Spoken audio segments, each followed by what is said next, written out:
Entonces, arrancamos con la lectura número 1, células gliales. Dale.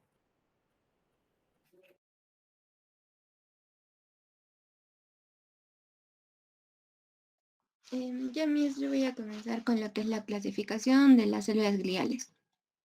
Vamos a tener la clasificación de las células gliales de acuerdo a su localización. Algunas pues van a estar en el sistema nervioso central y otras van a estar en el sistema nervioso periférico.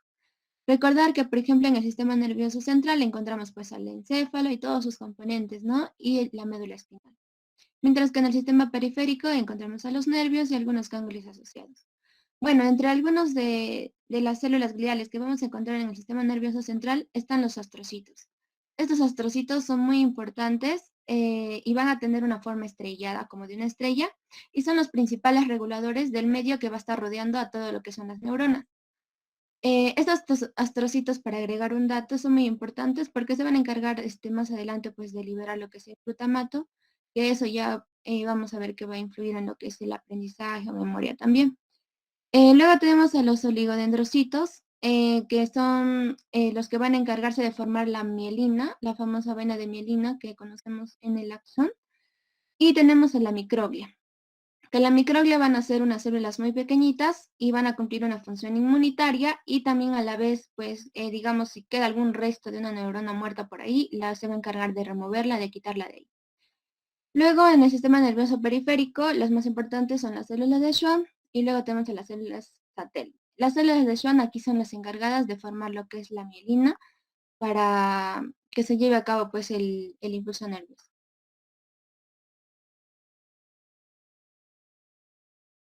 Ya. Ahora yo voy a hablar de lo que es, antes de que continúes, Geraldine. Entonces, en resumen de estas células, ¿quién se encarga de la, digamos, si es que tú tendrías una infección, por ejemplo, una encefalitis bacteriana, una encefalitis viral, ¿quién se encargaría de ayudarnos a poder reparar ese proceso? La microglia, Miss. La microglia sería la encargada porque esta es la que cumple las funciones inmunitarias, ¿no? Frente a esto. Ya. Y si digamos tú tienes un paciente que tiene una alteración, por ejemplo, te das cuenta que la clínica es progresiva, poco a poco empieza a tener problemas motores, digamos, ya no moviliza extremidades inferiores y luego esta enfermedad va ascendiendo y de pronto tiene parálisis de otros o compromisos de otros nervios, por ejemplo, hablando de la parte torácica, la parte de los nervios que se encargan de la musculatura para formar el lenguaje también y todo ello, ¿dónde crees que podría estar la alteración? ¿En los astrocitos, la microglia Mm, o los oligodendrocitos? ¿Y por qué? Según lo que has explicado.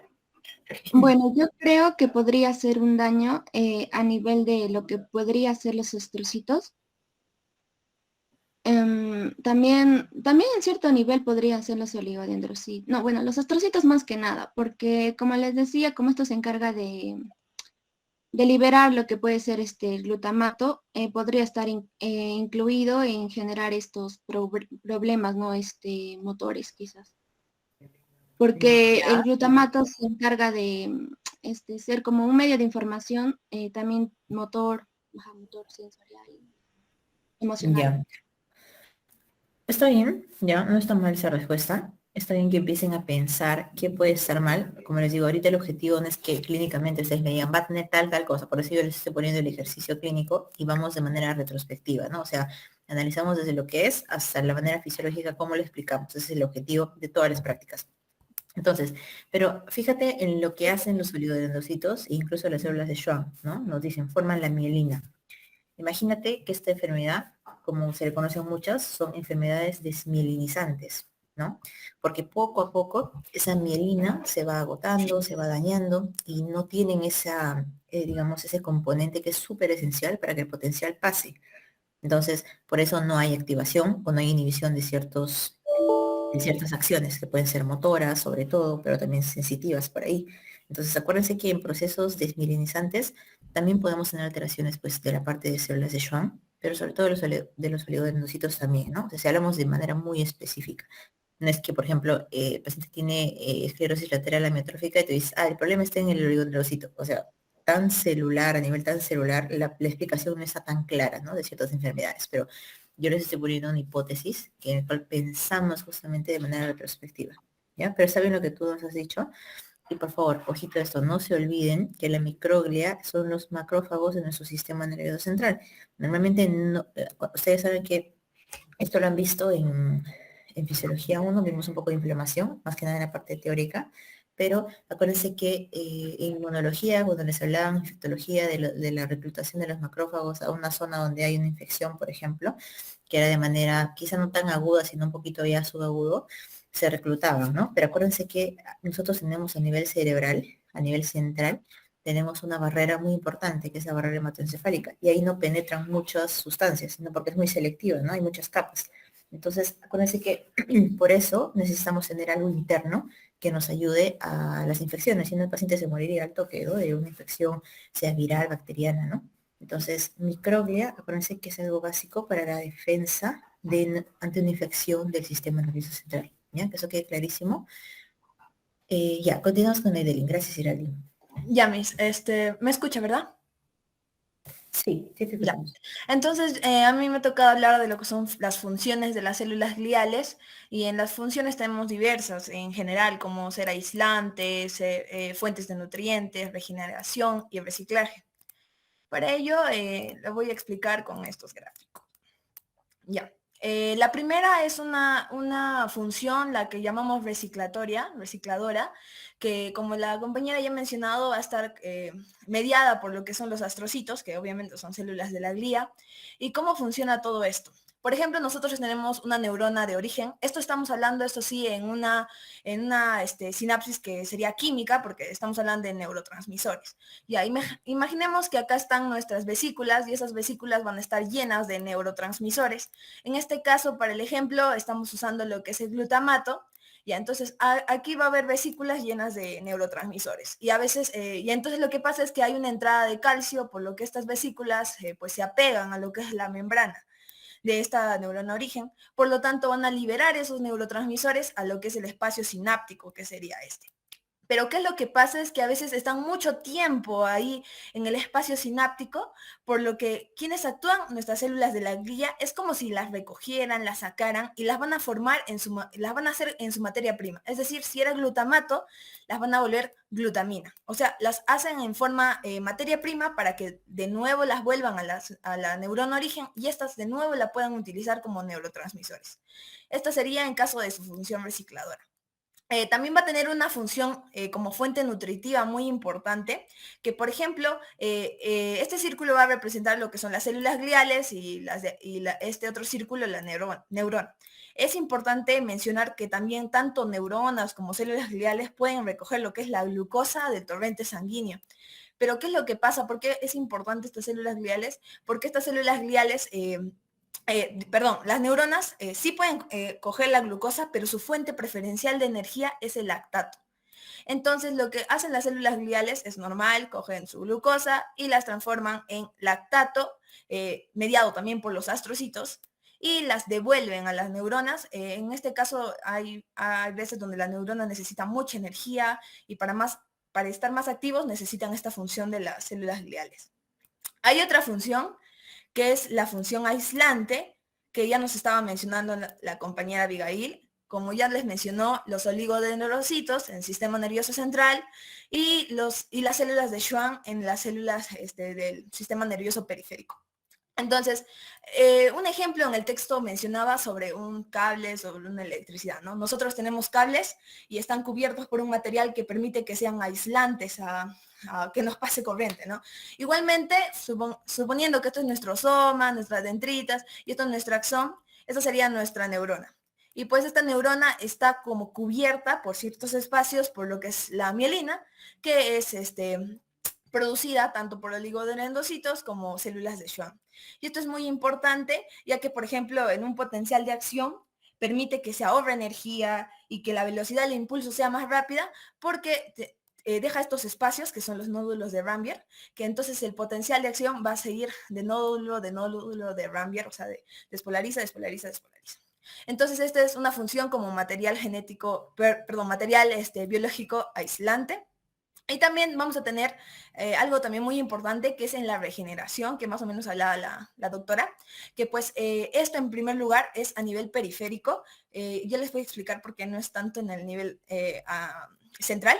Por ejemplo, cuando hay un axón, un nervio dañado, la porción distal, es decir, por ejemplo, yo tengo acá mi neurona, la porción distal, la porción distal se va a degenerar completamente. Entonces obviamente va a dejar restos, ¿verdad? Y ahí es donde entra nuestra célula de Schwann y también otros componentes del sistema nervioso central, perdón, del sistema inmunitario, para que puedan degenerar y fagocitar esos restos y formar un tubo de regeneración. Este sería el tubo de regeneración. Pero ¿qué es lo que pasa? Que siempre va a quedar una porción que sería proximal del axón, y entonces este tubo va a ayudar a guiar y que crezca, y hasta hay otros tipos de funciones que permiten que sea en una misma dirección y que sea correcta. Pero ¿por qué la capacidad de regeneración en el sistema nervioso central no es la misma? Entonces, estos axones centrales no tienen esta función tanto como en un nivel periférico. Es porque hay glicoproteínas, nos habla del P75, que va a ser una inhibidora del crecimiento, la cual va a ser producida también por los oligodendrocitos, porque estamos hablando del sistema nervioso central, y lo que van a hacer es inhibir el crecimiento del axón cortado. ¿Por qué? Porque al unirse nos habla de un receptor nodo que está en el axón, va a estimular a la enzima ROAT-GTPasa y por lo tanto va a tener una acción inhibidora. Eso sería todo, por mi parte. Muy bien, Naidelin. ¿Puedes volver a la parte de la función recicladora? Un ratito, para poder, Ajá, ya, perfecto, gracias. Miren, esta función es una quizá, bueno, no es que podamos despreciar las otras funciones, ¿ya? Pero esta función es súper importante. ¿Por qué? Porque si ustedes se ponen a pensar a nivel general de nuestro cuerpo, acuérdense que existen movimientos que se involucran tanto voluntarios como involuntariamente, dependiendo, ¿no? Pero nosotros necesitamos tener un equilibrio de lo excitador y lo inhibidor.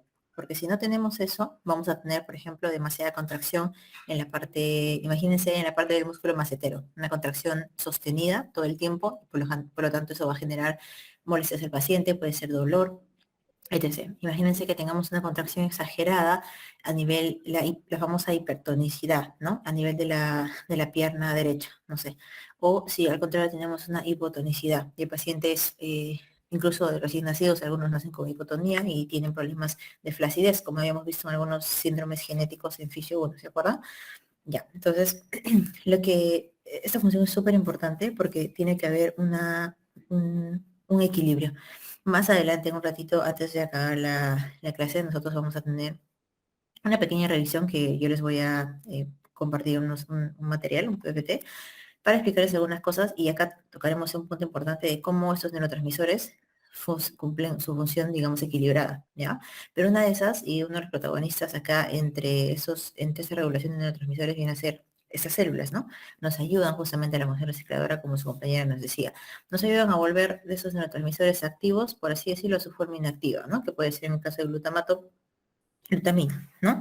Y así habrán otros procesos, pero es súper importante que eso también ustedes lo tengan en cuenta, porque si es que hay una alteración a ese nivel, si decimos, bueno, hay una alteración netamente, pueden haber diferentes patologías, ¿ya? Gracias, Naidelin, muy bien. Continuamos ahora con... mm, ¿quién está en ese grupo? Almendra, Lili. Miss. Ujú. Ya. En mi caso vamos a explicar acerca de la comunicación tripartita.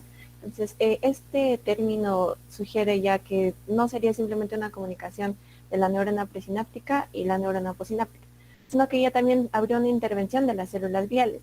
Y para eso es importante también destacar la función que ya mi compañera mencionó, que es la de reciclaje. Y también podríamos, básicamente esta comunicación tripartita es la que va a ayudar en la transmisión sináptica, debido a que, digamos, la neuroglía, que generalmente es el astrocito, va a tener un aumento en la concentración de calcio debido a la liberación de los neurotransmisores en la sinapsis.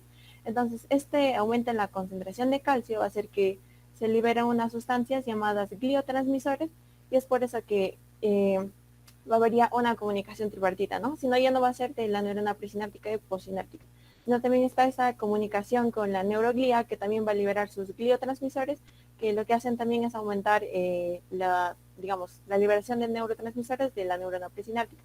Entonces, básicamente podríamos concluir que esta comunicación tripartita es la que se va a encargar, digamos, de recibir y también envían señales a la neurona, ¿no? Entonces ya ese término de que la sinapsis solo es de presináptica y postsináptica de las neuronas ya quedó un poco obsoleto, ¿no? Porque ya estamos descubriendo esta función de las células gliales que también tienen función en esta sinapsis. Y luego vamos a hablar acerca de las redes gliales. Las redes gliales, las cuales van a estar, digamos,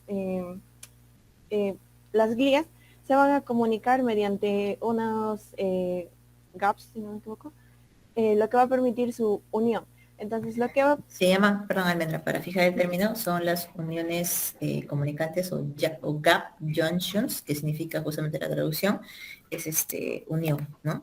Acá les voy a escribir el término. Junctions, eso es lo que conocemos como nombre, gap junctions. Eso es, entonces, ese es el nombre de las uniones comunicantes o tipo gap, ¿ya? Ok.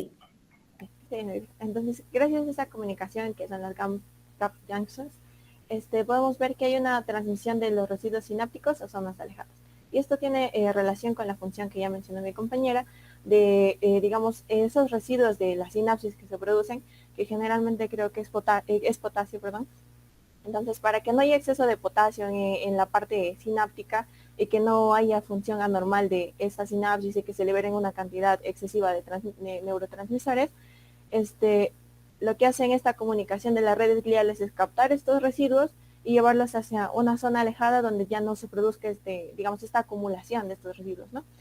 Entonces, otra función también es la obtención y la distribución de los nutrientes, que básicamente tiene relación también con la circulación sanguínea, y van a obtener, digamos, los nutrientes desde la sangre y la van a distribuir es el caso importante del cerebro, para que estas neuronas no tengan esta falta de irrigación, ¿no? Y por último, tenemos también las sustancias que son colectadas, van a ser enviadas a la circulación sanguínea.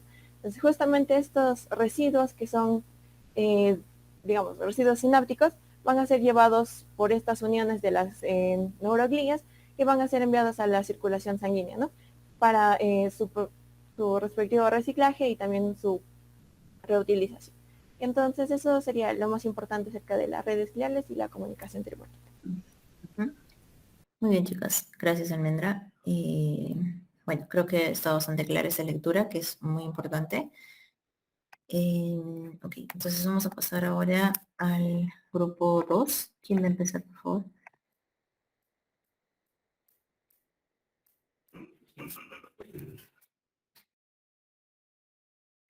Están Nicole, Lady y Elida.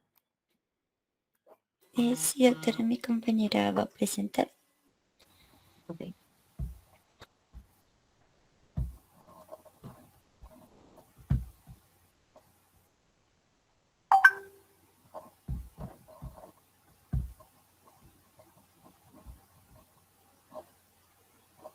¿Se puede ver, doctora?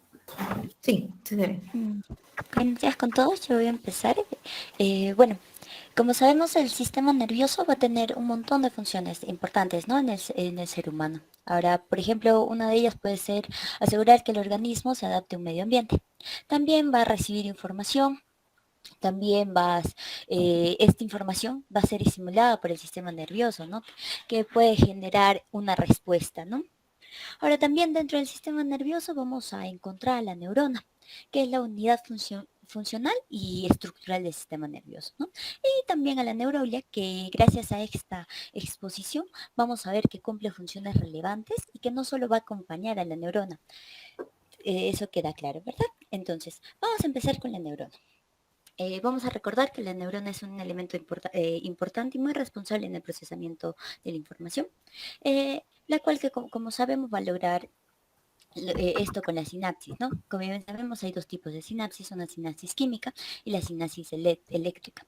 En la sinapsis eléctrica, el potencial de acción se va a propagar de una neurona a otra a través de ¿qué? De uniones comunicantes. Ahora, mientras que una sinapsis química se da la liberación de neurotransmisores, ¿no? Cuando estos neurotransmisores son suspendidos, espacios va a dar la actividad retinotrópica y mediatrópica. ¿Qué va a los trópicos dar los canales iónicos? Los metatrópicos, estos van a tener Ángela, pero no sé si lenta, soy yo, que pero su te estoy activación escuchando genera entrecortado. la apertura de canales inmediatamente.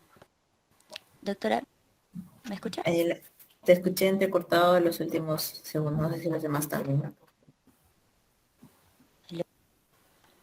Sí, Miss, te escucho así. No sé si puedes arreglar tu conexión, por favor. Y volver a repetirnos esta última parte que estabas hablando de la sinapsis. Sí, doctora, justo Angela me estaba comentando que tenía algunos problemas de conexión.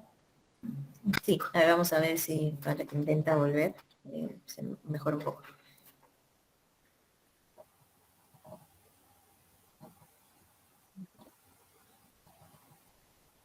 ¿Yo?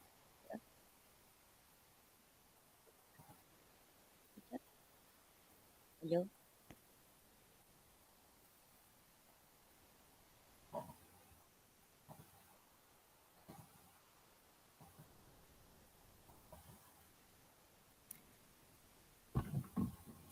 Si no, lo que puede hacer es utilizar pueden llamarse, Angela puede llamar a una de sus compañeras y pues a través del micrófono de esa compañera podemos escucharla mejor, sin interferencia, ¿no? O sea, de su señal por llamada telefónica. No sé si puedan hacer eso.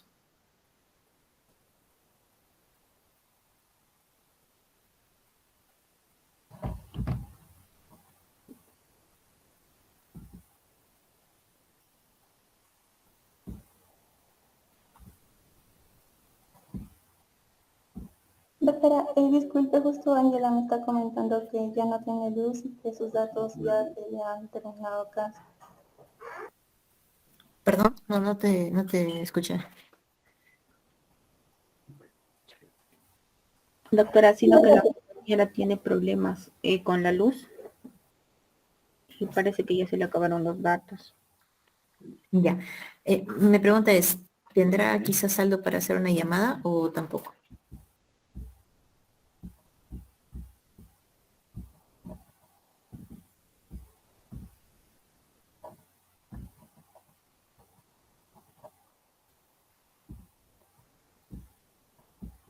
Si no, me pueden dar su número, yo también le puedo llamar y yo la pongo en altavoz para que todos la puedan escuchar. Normal.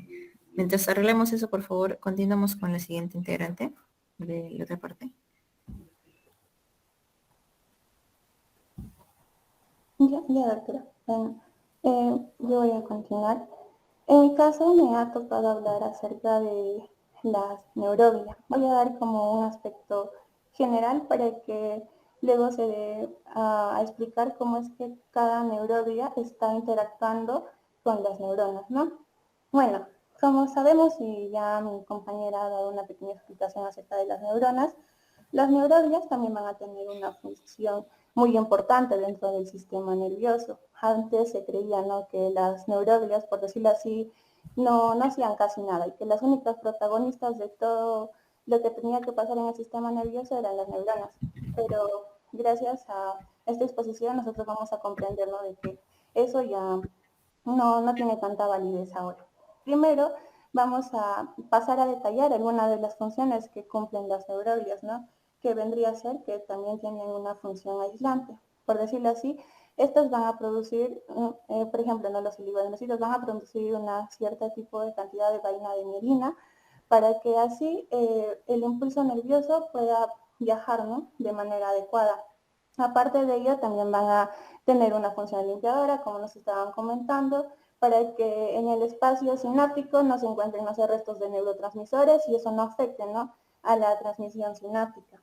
Y aparte de ello, también van a tener una función, ¿no?, como fuente de nutrientes. Por decirlo así, estas neuroglias van a tener cierto aporte de glucosa hacia las neuronas, ¿no? Hay neuronas que tienen mucho gasto energético, entonces es ahí donde las neuroglias entran a apoyarlas.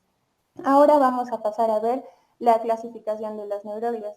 En nuestro caso hemos clasificado en dos, el sistema nervioso central y el sistema nervioso periférico, pero dentro del sistema nervioso central y el sistema nervioso periférico, aparte de esta clasificación, hemos hecho otra subclasificación que va a ser de la macroglia y la microglia, ¿no?, diferenciándonos cómo es su origen, ¿no? En el caso de la macroglia ectodérmico y la microglia mesodérmico.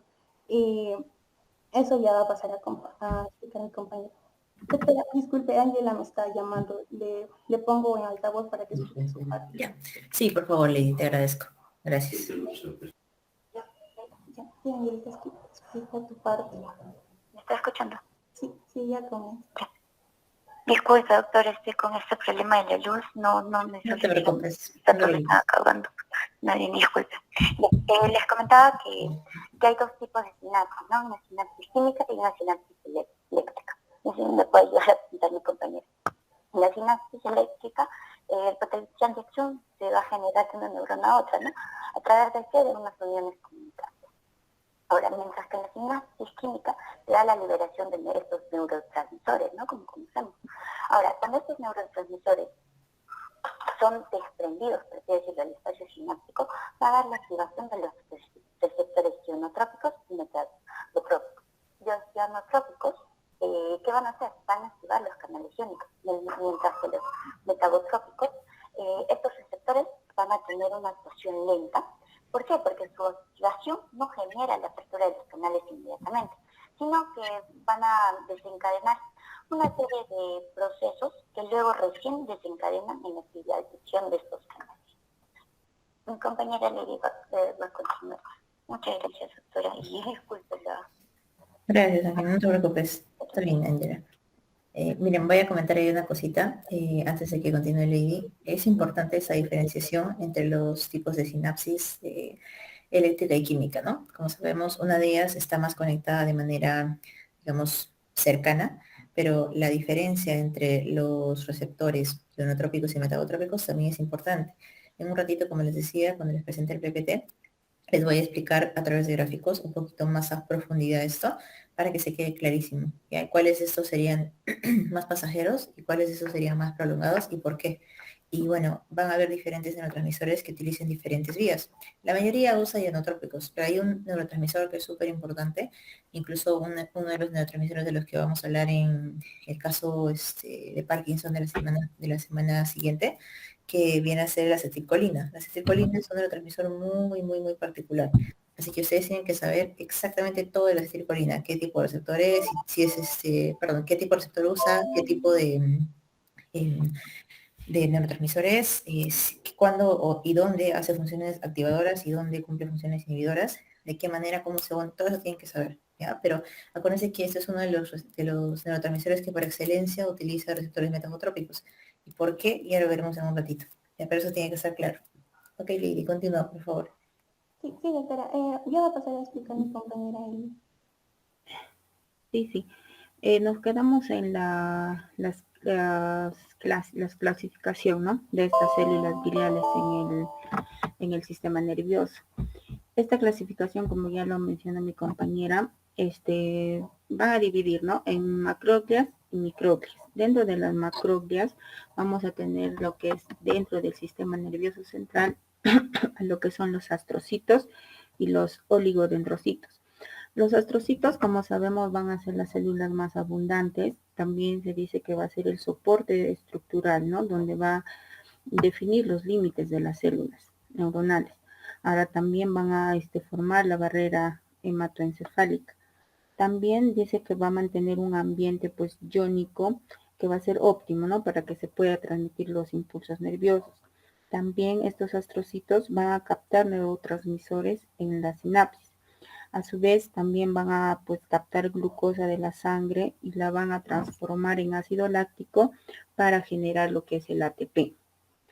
Ahora, dentro también del sistema nervioso tenemos lo que son los oligodendrocitos. Los oligodendrocitos van a formar la vaina de mielina en el sistema nervioso central.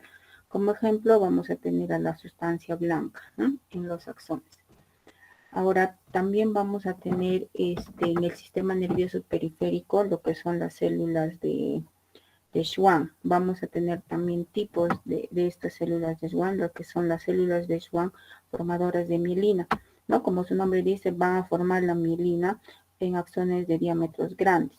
En axones también no mielinizados los van a envolver y van a generar los llamados paquetes de REMAC. También vamos a tener las células de Schwann no formadoras de mielina, no van a formar mielina y van a estar no presentes en los axones de diámetros pequeños. También vamos a tener a las células de Schwann perisinápticas, ¿no? Los que van a regular la actividad sináptica y van a tener pues su origen, ¿no? En las células de la cresta neural a nivel del ectodermo. Es así como vemos, ¿no? Que estas células gliales pues van a interactuar con las neuronas. Eso sería todo, doctora. Ok, David, gracias. Muy bien.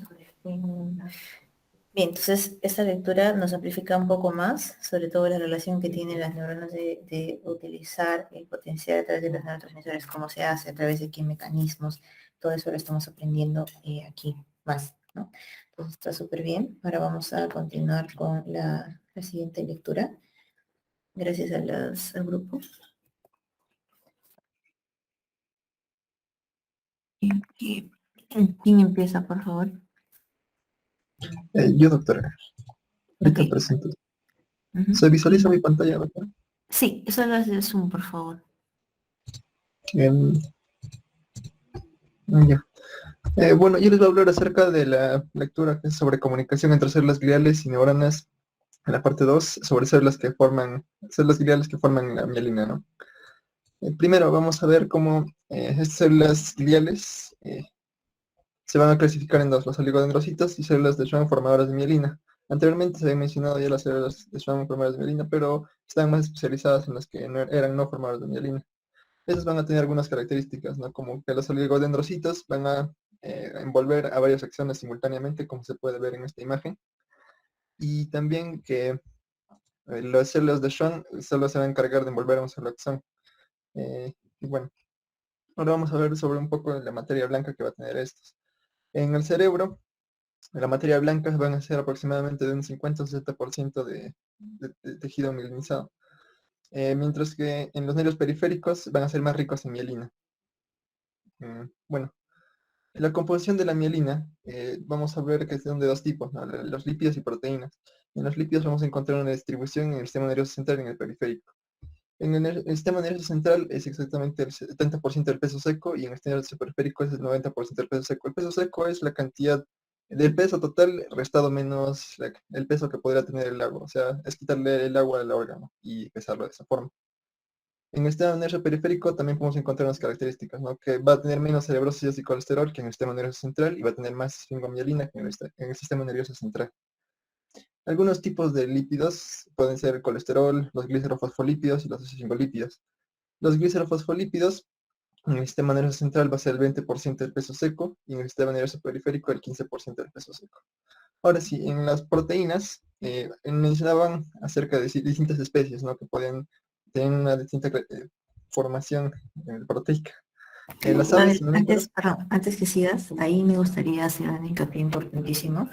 Cuando tú hablas de tipos, de por ejemplo colesterol, glicerofosfolípidos y esfingolípidos, estos componentes son importantes porque nosotros más adelante, cuando veamos patologías sobre todo en recién nacidos, neonatos, esfingomielina, todas esas zonas, vamos a poder dosar algunos de estos tipos de lípidos para poder predecir cierta severidad de algunas enfermedades, ¿ya? No vamos a hablar pues de los dosajes exactos, pero sí hay que entender que estos componentes son claves para el desarrollo de potenciales neuronales, ¿no? Y que se genere una sinapsis adecuada. Si no hay la cantidad suficiente, vamos a poder presentar patologías, ¿ya? Entonces, eso es súper importante. Ahora sí, continúa, por favor. Sí, doctora, justo me ha hecho acordar algo también. Que los glicerofosfolípidos estaban representando como el cerebrócido, ¿no? Aquí se puede encontrar una relación. Como mencionamos, en el sistema nervioso periférico solo es el 15% del peso seco. Y como vamos a observar, en el sistema nervioso los cerebrosis y colesterol son menores que en el sistema nervioso central. Bueno, eso sería. Ahora, en las proteínas estaba hablándoles sobre distintas especies que pueden tener una distinta formación proteica. Primero, en las aves y mamíferos, en el sistema nervioso central podemos observar que hay protelipinas, que se pueden poner como PLP, y las proteínas básicas de mielina. Mientras que en el sistema nervioso periférico son las proteínas cero. Más adelante les voy a hablar acerca de qué cosas pasa con esta proteína. Bueno, aquí están, en el siguiente están los peces. En ellos, en el sistema nervioso central y periférico, está la proteína cero. Y en anfibios y reptiles, el sistema nervioso central tiene la proteolipina, que coexiste con la proteína cero. Bueno, ahora sí, la proteína cero es la encargada de la regeneración de axones dañados. En el experimento que se realizó, se puede observar que los anfibios y reptiles, al tener una capacidad regenerativa más elevada que en otras especies, ellas podían ser capaces de regenerar más fácilmente los axones dañados. Entonces, esta es la importancia de la proteína P0. Ahora, en comparación a las aves y mamíferos, se puede observar que en el sistema nervioso periférico existía la proteína 0, pero en el sistema nervioso central no. Entonces, vamos a decir que en el sistema nervioso periférico es más posible una regeneración de axones dañados que en el sistema nervioso central. Eso sería todo. Pavel, una pregunta. ¿Quiénes tienen más, digamos, esta proteína 0 dentro de los que has mencionado? Los anfibios y reptiles. Ya, o sea, nosotros no tenemos tanto eso, ¿no? O sea, es como que un poco difícil que tengamos esta regeneración, porque si no sería, por ejemplo, pacientes que tienen daño neurológico progresivo, ¿no? Imagínense que tengamos esta capacidad de los reptiles, pues seríamos como, no sé si han visto esa película en la que en Spider-Man había pues un reptil, ¿no? También, y el reptil se regeneraba a pesar de que le cortabas el brazo y toda la cosa. Entonces, porque tienen esa capacidad de regenerarse, ¿no? En cambio nosotros no tenemos. Entonces, simplemente hay un daño neuronal y ya se quedó así, ¿no? O sea, ya no hay regeneración. Entonces, es importante también entender qué es una proteína 0 y básicamente quién lo tiene más, ¿no? En la parte periférica tiene más sentido que se encuentre, ¿no? Porque incluso nos podemos ayudar de ciertos procesos para poder regenerar. Imagínense un paciente que tiene una secuela de un ACV post-infarto por una hipertensión mal controlada. Entonces, puedes regenerar cierta, con terapias y todo ello, puede haber una mejora, dependiendo de la extensión del daño, obviamente. Si es un daño, pues, de toda una estructura grande, difícil, ¿no? Pero si es que se puede con terapia, nos podemos ayudar. Pero a nivel central eso es casi imposible, ¿no? O sea, no existe este acompañamiento, ¿no? Gracias, Pavel. Continuamos entonces. Sí, doctora, yo voy a continuar. ¿Dejo de presentar o presentas, Ana? Yo lo presento, por favor. Sí.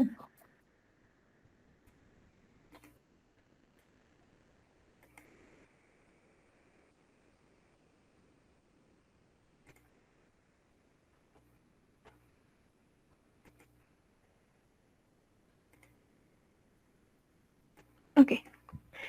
Bueno, ahora vamos a presentar lo que es la comunicación entre los oligodendrocitos o células de Schwann formadoras de mielina con las neuronas. En primer lugar, vamos a empezar con explicando algunas estructuras básicas que van a ser importantes también en esta comunicación.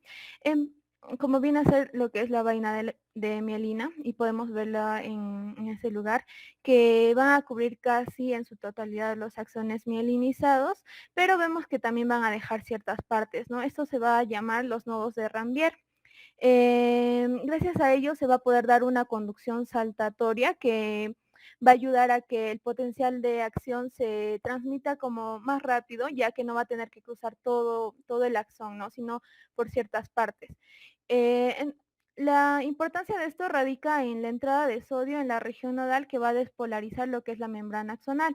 La despolarización va a consistir en que prácticamente la membrana de lo que era negativa, en el caso del medio intracelular se va a volver positiva, ¿no? Luego tenemos que en la región yuxtaparanodal, los canales de potasio van a permitir la salida de este ion, ¿no? Entonces se va a dar lo que viene a ser la repolarización, y de lo que principalmente no empezó el medio intracelular negativo, luego positivo, en lo que es la repolarización, al salir estos canales de potasio va a volver a ser negativo, ¿no?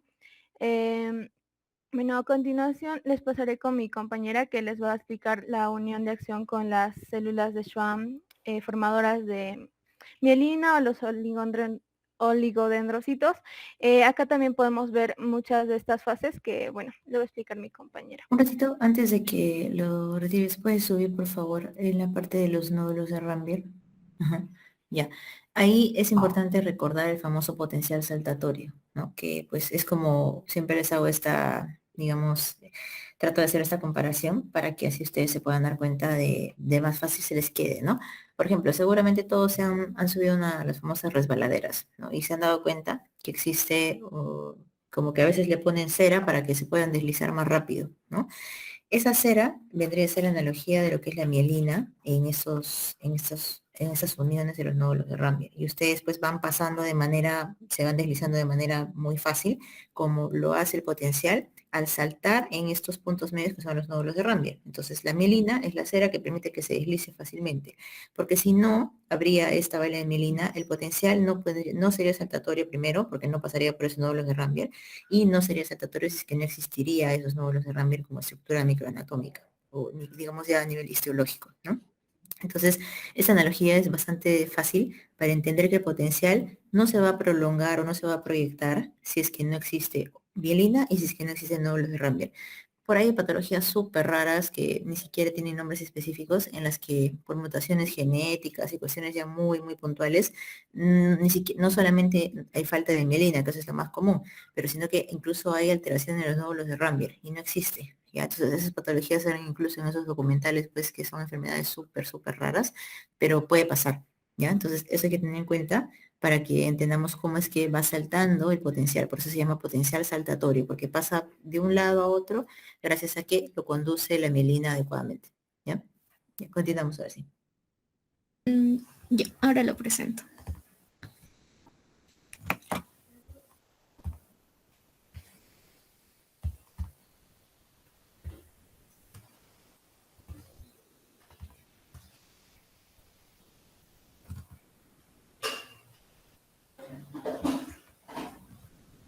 ¿Me podría confirmar si se puede visualizar? Sí, sí se ve. Hazle zoom, por favor, nada más.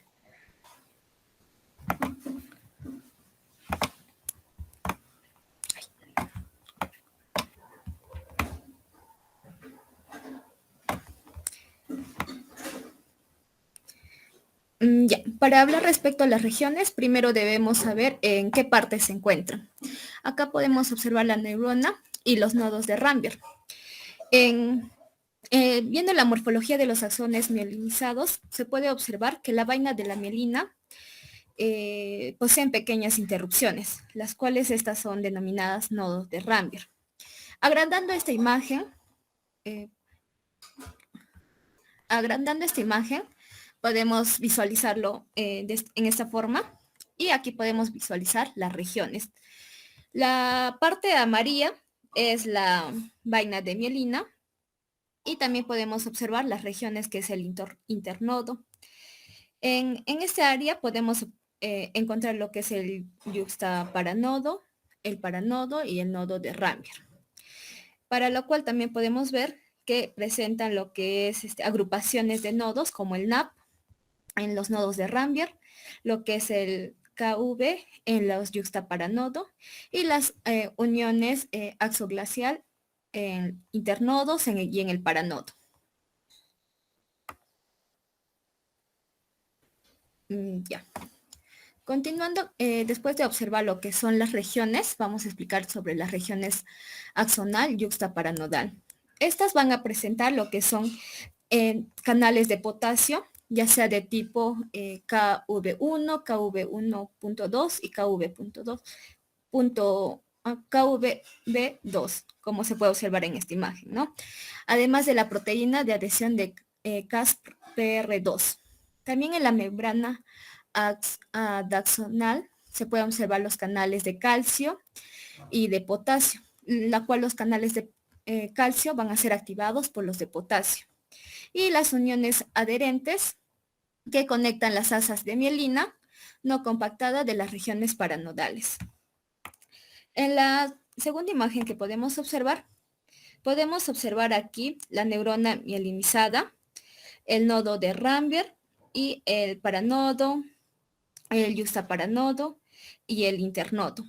Al ver esto, podemos observar que las entradas de sodio, en la región nodal va la cual va a despolarizar la membrana axonal. Mientras tanto es que en la región yuxtaparanodo van a ingresar lo que son los canales de potasio, la cual va a permitir la salida de este ion. Ya, doctora, sería todo eso. Muy bien, Isabel. Muchas gracias. Ok, entonces, a ver un ratito, Lisette. Y ahora continuamos con Talía. Sí, doctora. Disculpe, Dana, ¿me podrías compartir la pantalla, por favor? Está bien, ahorita lo comparto.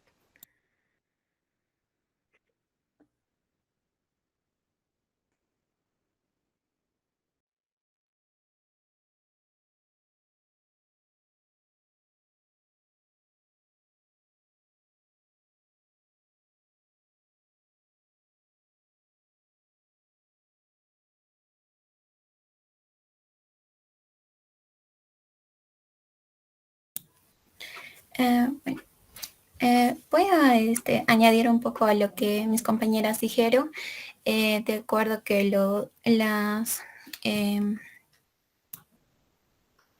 los oligodendrocitos y las células de Schwann formadoras de mielina, que están vinculadas con los desórdenes neurológicos desmielinizantes, en donde se mencionaron la esclerosis múltiple que se presentaba en adultos jóvenes y que es una de las principales causas de la incapacidad neurológica en el sistema nervioso central, y que también tiene una etiología multifactorial y que se desconoce.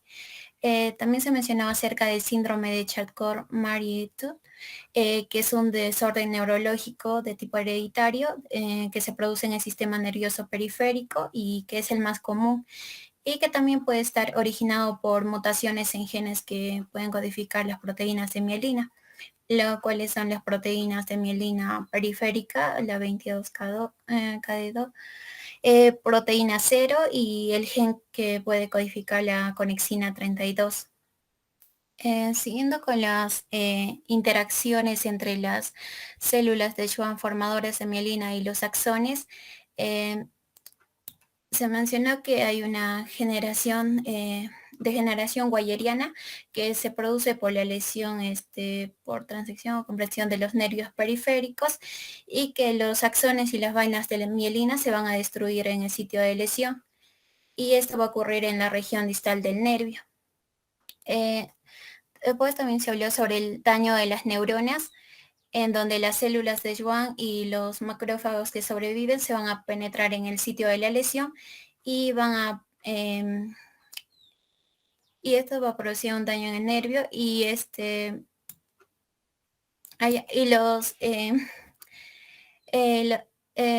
los restos celulares que se van a producir se van a limpiar los restos celulares producidos por el nervio, por el daño del nervio, y esto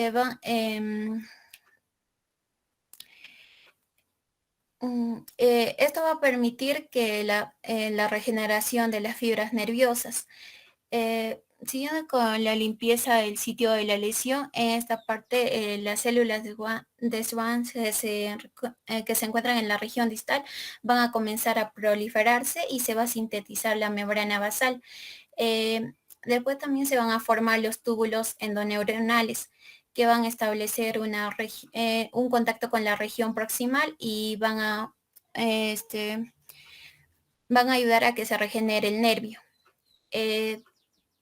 Siguiendo con la exposición, y durante la regeneración de las fibras nerviosas, las células de Schwann formadoras de mielina se van a proliferar y se van a adherir a los axones, y va a comenzar a extenderse para formar la vaina de mielina.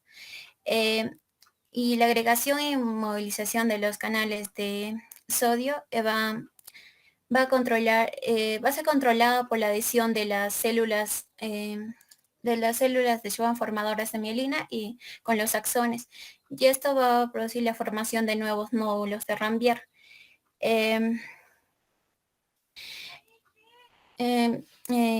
Concluyendo esto, va a ser necesario que exista una continua comunicación entre las células mielinizantes y el axón, ya que va a servir para que se formen y mantengan los nódulos de Rambier. Eso es todo, doctora.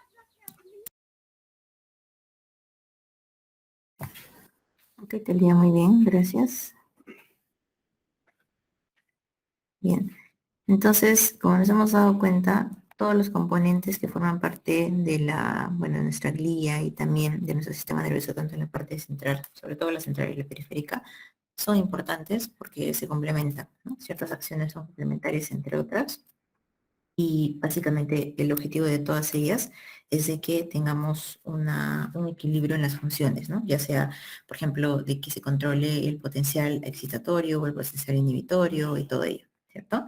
Entonces, eso es algo bien importante que tenemos que siempre, bueno, obviamente es algo súper resumido de todo lo que han dicho, porque ustedes tienen que entender a bastante profundidad de qué trata cada uno de estos componentes, ¿no?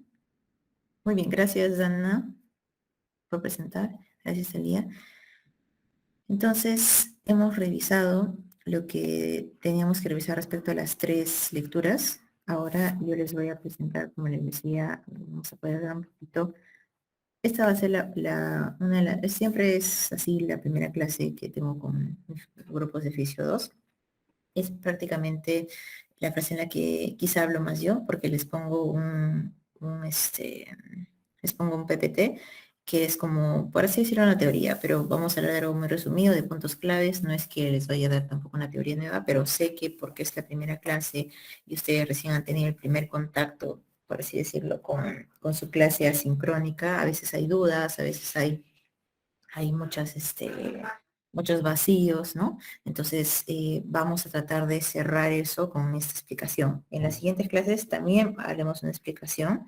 No va a ser quizá tan extendida, pero igual ya saben que si hay una duda, digamos, demasiado fuerte respecto al tema, podemos revisarlo de manera muy pasajera, pero me tienen que dejar saber, le pueden decir a su delegada, por ejemplo, ¿sabes qué? De la semana de esta semana de los 5 subtemas entendí casi nada tal tema, no sé, ¿no? Entonces podemos profundizarlo en la clase, quizá con más ejemplos, y ustedes me avisan para poder complementar esos vacíos que hay, porque no se tienen que quedar con esos vacíos, ¿ya?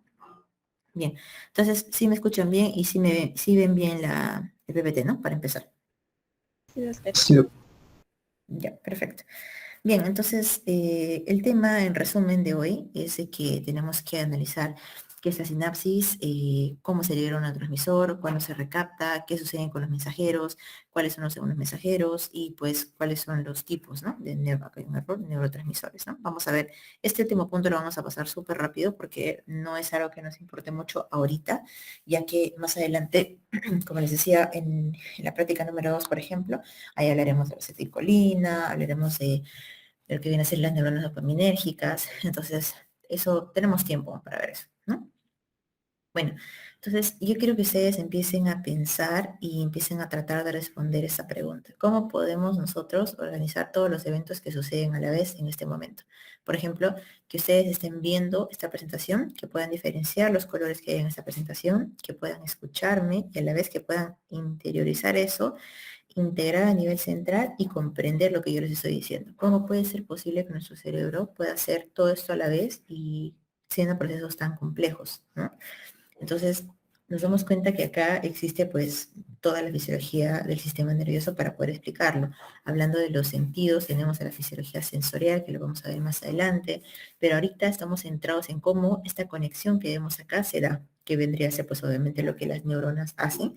Es como que van a dar, digamos, em, estas rueditas, ¿no? Si una funciona, mueve a la otra y así, ¿no? No es que nuestro cerebro sea así, pero es una imagen muy, em, ¿cómo decirla? Muy correcta para poder señalizar o graficar que existe una conexión neuronal y que eso permite que nosotros asociemos y organicemos eventos súper importantes. Vamos a hablar de un caso clínico. Yo les voy a explicar lo importante de este caso. Si desean también lo pueden revisar. Es un caso que está publicado en una revista ecuatoriana. Entonces, es una paciente que nos dice que tiene 57 años, con historia médica de que tenía unos nódulos a nivel de la tiroides, ¿no? Y estaba en su estado de salud usualmente 4 meses antes de que ella acudiera a la consulta. ¿Pero por qué acude a la consulta? Porque ella tenía una clínica, ¿no? O sea, normalmente los pacientes van a la consulta no para prevenir, sino que van y dicen, van para decir, ya tengo tal cosa y bueno, no, a ti, sálveme la vida, doctor, ¿no? Entonces, bueno, su cuadro clínico Estaba caracterizado por tener fatiga, es decir, cansancio, malestar general también, tenía debilidad generalizada y disfagia. Inicialmente le contó al doctor o a doctora que la atendió de que desarrolló un síndrome gripal que pues incluía escalofríos, como una gripe, ¿no? Malestar general, odinofagia. Vamos quizá desglosando esos términos que quizás no los conozcan o quizás sí. La odinofagia básicamente va asociado a un dolor, ¿no? O sea, casi todos los términos, no todos obviamente, pero algunos términos que se asocian a fagia tienen que ver con dolor, ¿ya? Entonces, digamos, la odinofagia viene a ser el dolor cuando nosotros tragamos, ¿no? Cuando nosotros comemos. Y la disfagia, digamos que está un poco asociada también a ello, ¿ya? Pero quizá ocurre en un tracto diferente. No, no es que ocurra pues ya recién en el esófago o en la parte inferior, pero va más que nada en la parte más inferior del tracto digestivo. ¿Ya? Cuando hablamos de odinofagia hablamos de tragar por la parte de la garganta, pero cuando hablamos de disfagia ya hablamos de algo más profundo, ¿listo? Puede ser a sólidos, a líquidos, o puede ser a ambas, dependiendo, ¿no? Y nos dice que tuvo un... Ah, ya. Entonces, con esta clínica, miren, yo no sé, ahorita ustedes van a empezar a pensar, pero nos dice, ¿no? Tiene esta clínica y le hacen un cultivo de faringe, o sea, al tope de decir un cultivo de faringe. A mí no me parece como que ¿cómo se dice? Un approachment, o sea, se me olvidó, como digamos un manejo, ya, bueno, ni siquiera es tanto el manejo, sino una visión general del paciente que de frente le metas un cultivo. O sea, porque en la faringe, acuérdense que nosotros tenemos de por sí ya ciertas bacterias en las que están colonizadas, y si tú tienes un cultivo, obviamente va a salir positivo. Ahora, la pregunta es esta. ¿Te decía la neumonía normalmente cultiva nuestra faringe? Quizás lo sepan porque llevaron micro, quizás no han llevado todavía, pero pueden averiguar, ¿ya?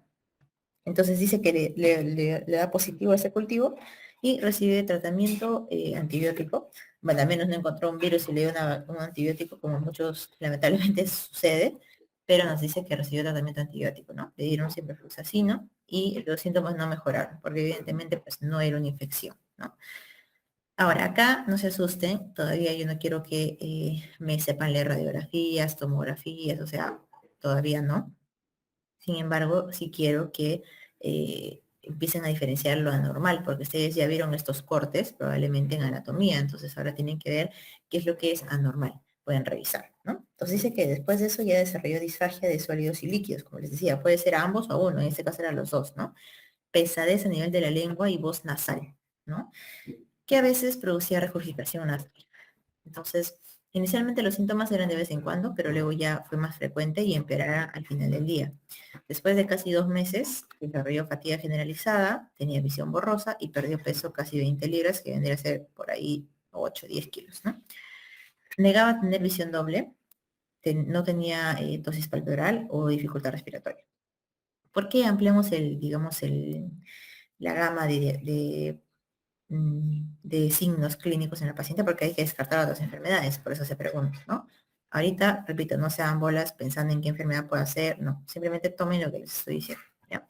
Al examen físico, todos los hallazgos, incluso el examen neurológico y las pruebas de fatigabilidad, eran normales, no había fatiga en la mirada. A veces cuando estamos pensando en un problema neurológico, la siguiente semana vamos a hablar de fatiga o que permite la tosis más que fatiga, es una tosis palpebral por alteraciones neurológicas. Nosotros para ver esto, le pedimos al paciente que tenga una mirada dirigida hacia arriba durante unos segundos, puede ser 30 segundos, algunos 45, y no había esa debilidad. Y también les pedimos a veces que tengan como si estarían levantando el deltoides, ¿no? Si se ubican, ¿dónde está el deltoides? Me imagino, por anatomía.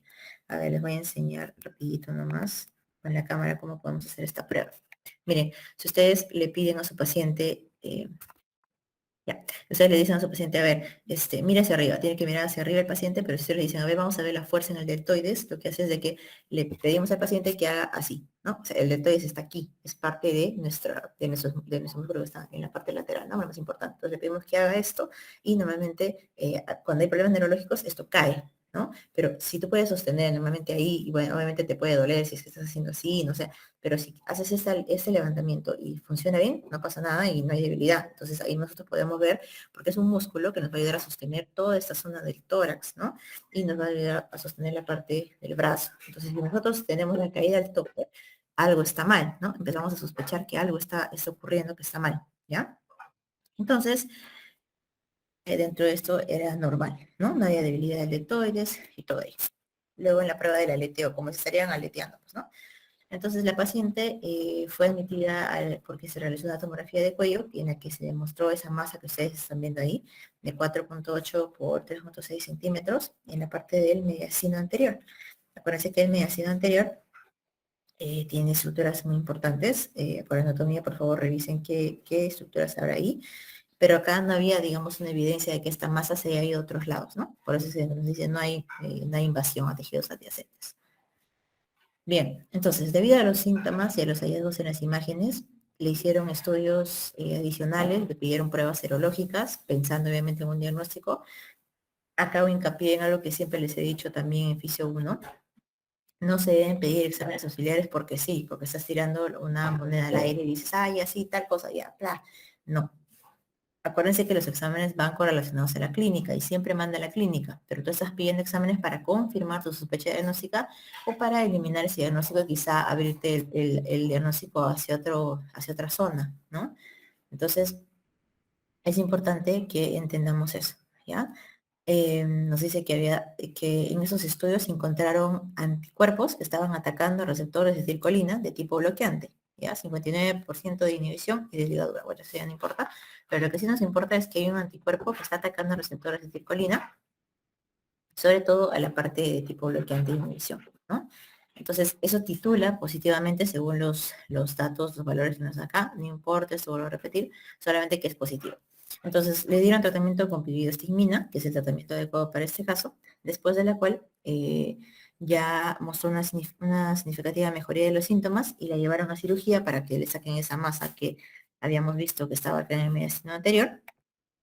Y nos dice, un segundito, diagnóstico presuntivo, ya, miastenia gravis y un timoma. Esa masa que vemos ahí es un timoma. Acuérdense que el timo normalmente tiene como una reabsorción, o sea, no es que se calcifica, sino que se vuelve chiquitito inexistente y ya de ahí se va. Normalmente lo tenemos cuando recién nacemos y de ahí se va a los meses, ¿no? Entonces, no es normal que una paciente de esta edad tenga un timo, encima aumentado de tamaño. Entonces ella tenía un timoma y se asoció a la miastenia gravis. Esta coexistencia de timoma y miastenia gravis se ha visto en algunos reportes, por eso se publican en revistas, porque es algo, digamos, que nos llama la atención. No es tan común que el paciente con timoma, miastenia gravis, pero se ha asociado, como en este caso, ¿no? Entonces, bueno, eso no importa qué tipo de timoma es, sin embargo, tengo que ponerlo sí o sí. El tumor está contenido en la cápsula, bueno, eso tampoco importa, solamente para que entendamos que no hay una irradiación, por así decirlo. Y posterior a la cirugía se recuperó exitosamente y obviamente los síntomas mejoraron, ¿no? Ok, ¿todo esto para qué? Para centrarnos en que estamos hablando de un neurotransmisor importante, que viene a ser ¿cuál? La acetilcolina, ¿no? Con eso es lo que nos quedamos. Esta paciente tenía miastenia gravis porque había una alteración a nivel de receptores de acetilcolina. Ahora hablemos de los neurotransmisores, que valga la redundancia, la acetilcolina es un neurotransmisor, es una parte de, ¿ya? Entonces, ¿qué es un neurotransmisor? Pues básicamente es una molécula, ¿no? Una molécula que nos permite generar una reacción. Puede ser excitadora o puede ser inhibidora, dependiendo. Ya sabemos cuáles son los componentes de la neurona, tenemos a nuestra dendrita, tenemos a nuestro cuerpo celular, también llamado soma, acuérdense, ese es un sinónimo. Tenemos a nuestro núcleo, pues obviamente si nuestro núcleo no podría haber ninguna función, ya hemos explicado para qué sirven los nodos de Rambier y para qué sirve la mielina, ¿no? Y si le hacemos un megazoom a esta neurona, tenemos a los componentes presinápticos, que acá estamos viendo a la neurona presináptica, a la neurona postsináptica y este espacio que también a veces se le conoce como hendidura sináptica o espacio intersináptico, porque tiene sentido el nombre, ¿no?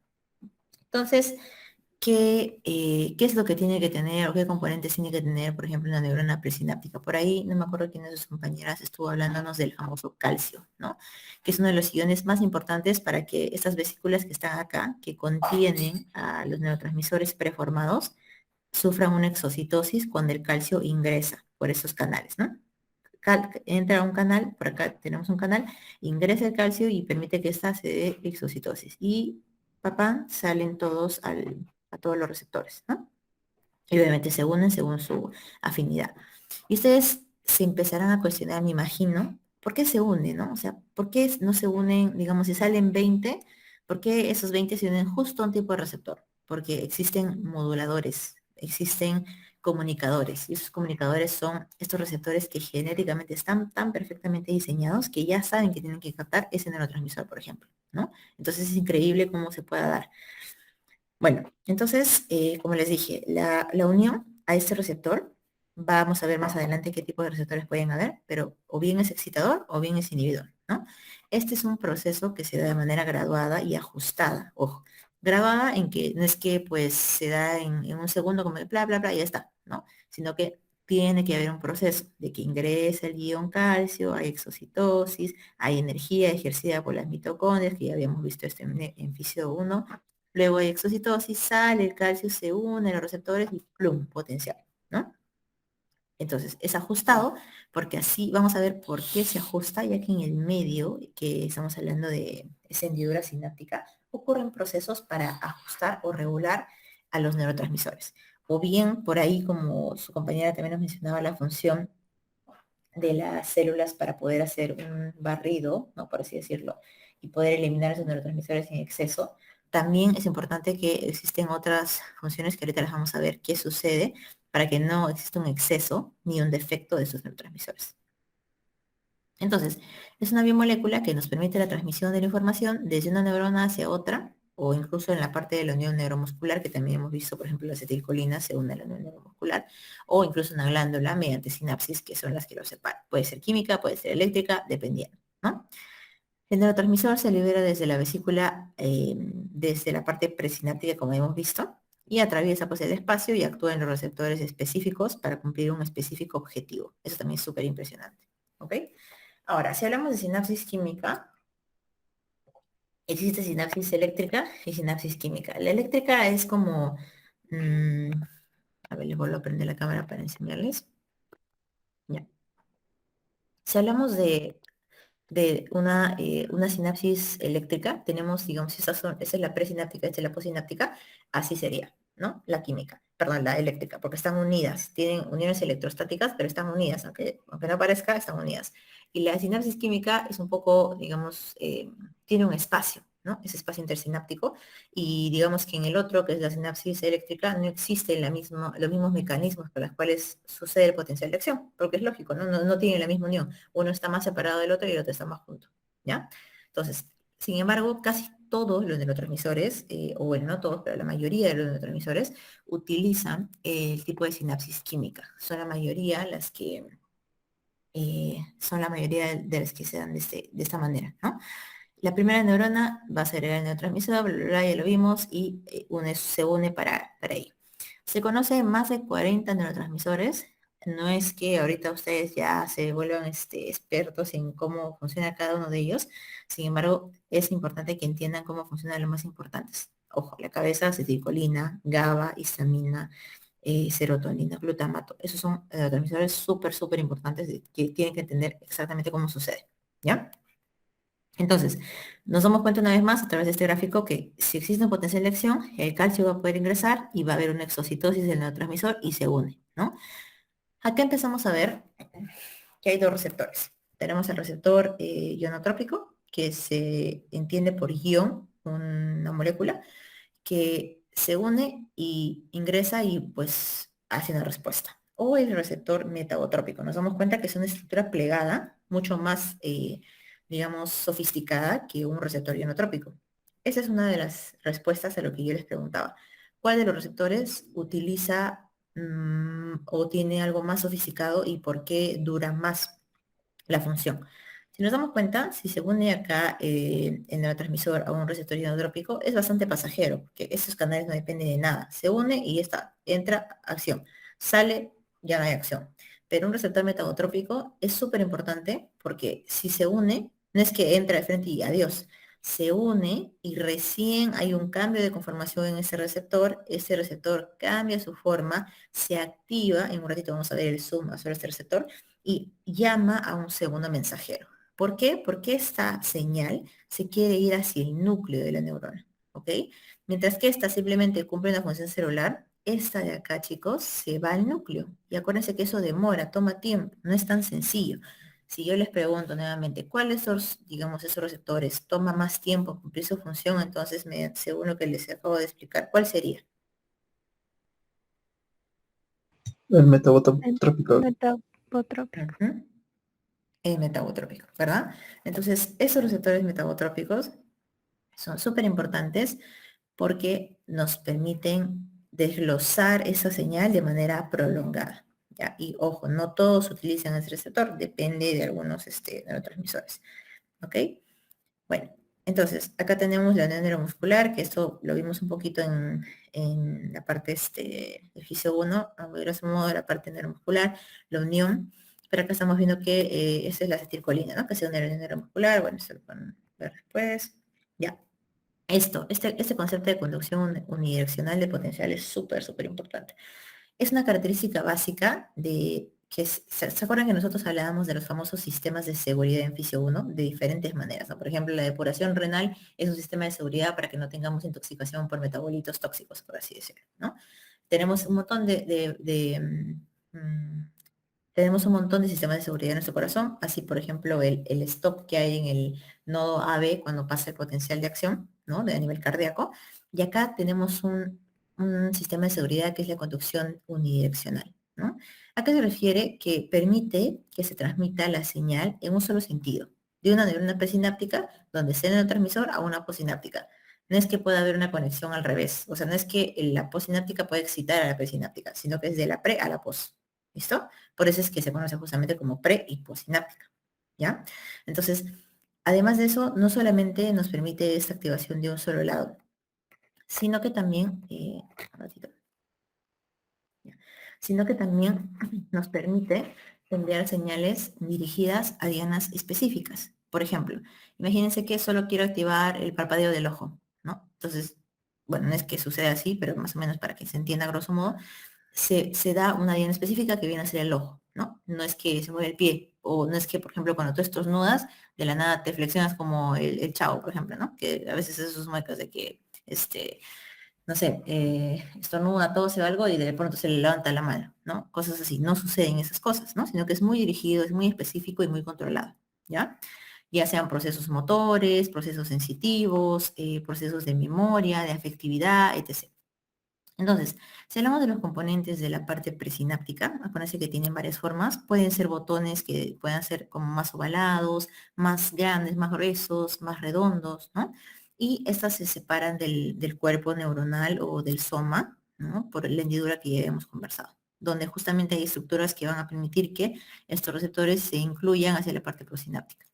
En las partes presinápticas es muy importante que existan mitocondrias. ¿Por qué? Porque por obvias razones necesita haber energía para que funcione esta exocitosis, porque la exocitosis, si se acuerdan de los procesos de, digamos, de interacción entre la membrana celular que habíamos hablado en Fisio 1, sabíamos que existían algunas que utilizaban ATP de manera directa y algunas de manera indirecta, pero pues obviamente es uno que utiliza muchísimo ATP, por eso es importante que existan mitocondrias de manera presináptica, ¿ya?